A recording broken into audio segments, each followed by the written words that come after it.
Desa Adat Pancasari secara terus-menerus melakukan pemantauan dan himbauan kepada masyarakat untuk selalu memperhatikan protokol kesehatan dalam mencegah penularan COVID-19. Melalui Satgas COVID Gotong Royong, pemantauan ini dilaksanakan di seputaran Pasar Pancasari.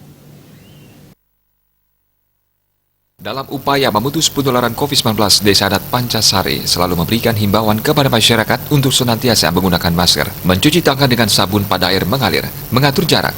Masyarakat juga diimbau untuk membatasi interaksi dengan warga dari luar. Desa Adat Pancasari memiliki pasar yang cukup besar. Dalam hal ini, Desa Adat melalui Satgas Gotong Royong telah diatur jadwal penugasan, baik dari pecalang, dari prajuru Desa Adat untuk secara bergilir melaksanakan tugas. Setiap pagi, prajuru yang berjaga selalu memberikan himbauan kepada pedagang dan pengunjung melalui pengeras suara.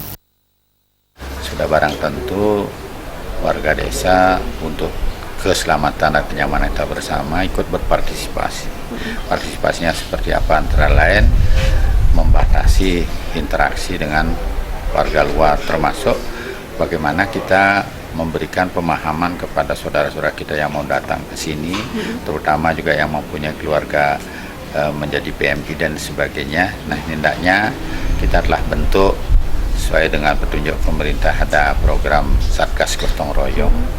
Hendaknya ini betul-betul bisa dilaksanakan berkoordinasi dengan Satgas Gotong Royong tersebut. Bagaimana mekanisme program yang berlaku supaya itu tetap menjadi pedoman dan kita laksanakan semaksimal mungkin. Itu yang pertama ya. Menanggapi terkait new normal, Klien Desa Adat Pancasari menyatakan secara umum masih was-was, namun pihaknya meyakini bahwa pemerintah telah memikirkan hal ini dengan sangat matang terkait kebijakan yang akan diterapkan kepada masyarakat. Agung Ria dan Andika, Bali TV.